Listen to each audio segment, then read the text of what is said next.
فلسطین کا بھی ایشو جو ہے یہ آلموسٹ پچھلے کوئی سمجھ لیں 80-90 سال سے چل رہا ہے. ورلڈ وار 1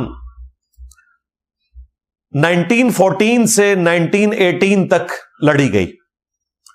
اس میں گریٹ برٹن کو ظاہر کامیابی ہوئی اور اس کے مقابلے پہ جرمنی کو اور سلطنت عثمانیہ کو شکست ہوئی. سلطنت عثمانیہ ٹوٹ گئی اور اس کا فائدہ پھر گریٹ برٹن نے اٹھایا, چونکہ فائنانس سارا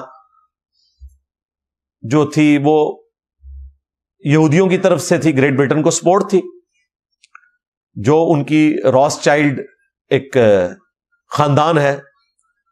پہلے تو یہودی بڑے غریب ہوا کرتے تھے, ان میں ایک سمجھدار بچہ پیدا ہوا اور پھر گولڈ کے کاروبار میں وہ پڑ گیا اور پھر اس لیول کے اوپر ایمانداری سے ظاہر انہوں نے کاروبار کیا, بہت اوپر چلے گئے.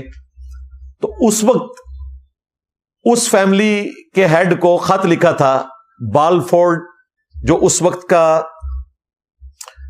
منسٹر تھا گریٹ برٹن کا. اسے بالفورڈ ڈکلیریشن کہا جاتا ہے. وہ آج بھی وہ خط موجود ہے, 1 پیج کا خط ہے. آپ لکھیں 1917 میں وہ خط لکھا گیا, 2 نومبر 1917 1917. اسی خاندان میں ہمارے جو خان صاحب ہیں ان کی شادی ہوئی ہے, اس لیے ان کو وہ یہودی ایجنٹ کہہ رہے ہوتے ہیں. تو وہ حالات و واقعات تو یہودی ایجنٹ والے ہیں, لیکن ضروری نہیں کہ جس کی شادی ہوگی وہ ضروری یہودی ایجنٹ ہوگا. لیکن یہ حقیقت ہے کہ وہی خاندان ہے جو زائنسٹ موومنٹ کے پیچھے بھی تھا, گریٹ برٹن کے پیچھے بھی تھا, اسرائیل بنانے والا بھی تھا. تو 1917 میں بالفورڈ ڈکلیریشن ہوئی. اگرچہ اس میں لکھا تھا کہ وہاں کے جو آلریڈی رہنے والے لوگ ہیں ان کے پولیٹیکل رائٹس ہوں گے, لیکن آپ کو بھی ہم اکوموڈیٹ کریں گے وہاں پر. اس سے پہلے تو جس طرح پاکستان میں آپ سمجھ لیں قادیانیوں کے ساتھ سلوک ہوتا ہے نا, اس سے برا سلوک یورپ میں یہودیوں کے خلاف ہوتا تھا. کیوں؟ کرسچن یہ سمجھتے تھے کہ ہمارے خدا کو یا خدا کے بیٹے کو انہوں نے قتل کیا ہوا ہے, اور جیوز یہ سمجھتے تھے کہ وہ دجال تھا, نعوذ باللہ. عیسیٰ ابن مریم کو دجال ہی سمجھتے تھے. اب اتنا بڑا فرق ہو کہ ایک مذہب کے ماننے والوں کا وہ خدا ہے, دوسرے کے نزدیک وہ دجال ہے, اور پھر وہ قتل بھی ہوا ان کے ہاتھوں ان کے عقیدے کے مطابق. ہمارے نزدیک تو قتل کے فتوے ضرور جاری ہوئے تھے, لیکن اللہ تعالیٰ نے عیسیٰ ابن مریم کو آسمانوں پہ زندہ اٹھا لیا. تو یہودیوں کو ڈیوڈ سٹار بھی لگانا پڑتا تھا, وہ 6 کونوں والا, یہ لازمی تھا ان کی شرٹ کے اوپر, تاکہ پتہ چل جائے کہ یہ دور سے چھوت لوگ ہیں. جس طرح کسی زمانے میں ہندوؤں میں شودروں کے ساتھ سلوک ہوتا تھا, پاکستان میں قادیانیوں کے ساتھ بھی خیر اس لیول کا سلوک نہیں جو ان کے ساتھ ہوتا تھا. اتوار والے دن تو یہ باہر نکل نہیں سکتے تھے, ان کو شہر سے الگ جگہ دی ہوتی تھی اور اونچی دیواریں چڑھائی ہوتی تھی, ان کے اندر ہی رہتے تھے. ان دیواروں کے اوپر بھی کرسچن تھوکنا بھی اپنے لیے ایک عبادت سمجھتے تھے. اتنا برا سلوک کرتے تھے. لیکن پھر وہ بالفورڈ ڈکلیریشن نے ان کا سمجھ لیں آلموسٹ کوئی 2000 سال پرانا گناہ بھی معاف کر دیا, اور اس کے بعد گریٹ برٹن نے کہا کہ ہم آپ کو جگہ دیں گے. یورپ سے یہ سارے اکٹھے کر کے انہوں نے فلسطین آباد کرنا شروع کر دیے, ان کو اجازت دے دی, اور دھونس اور زبردستی کے ساتھ. ظاہر ہے کہ سلطنت عثمانیہ جنگ ہار چکی تھی, پھر ظاہر ہے جو فاتح ہیں وہی فیصلہ کرتے ہیں نا قوموں کے مستقبل کا. تو انہوں نے اپنے گناہ دھونے کے لیے ان کو وہاں پہ آباد کیا.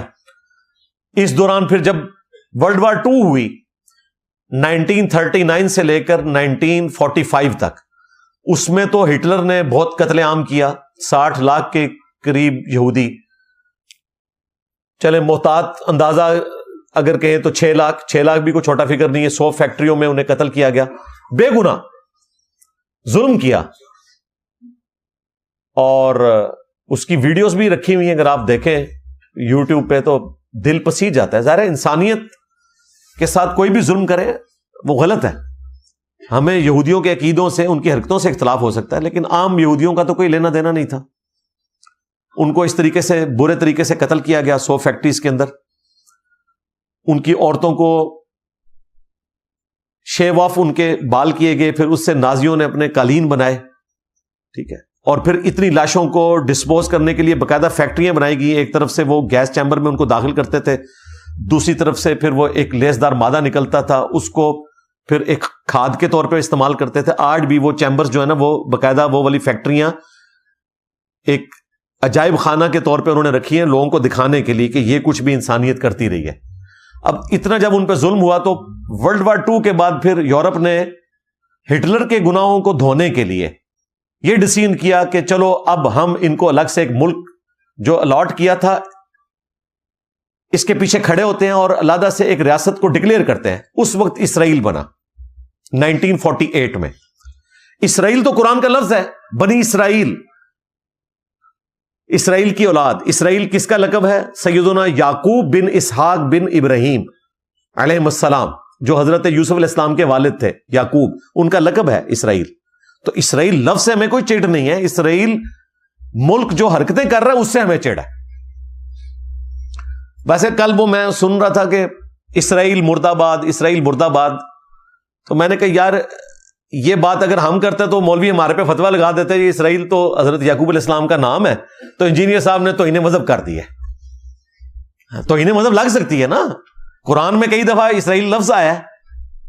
تو میرا خیال ہے اسرائیل مردہ بات کی بجائے نا ہمیں کوئی اور نعرہ اس کے لیے ڈیوائز کرنا چاہیے, اسرائیل کی حکومت کے حوالے سے یا ان کی رجیم کے حوالے سے یا اس ملک کا نام ساتھ مینشن کرتے ہوئے اس کے اوپر بات کرنی چاہیے. صرف اسرائیل مرد آباد جو ہے نا وہ تو پھر اس طرف بھی چیز جا سکتی ہے. یہ میں صرف ایک علمی بات کر رہا ہوں آپ کے سامنے.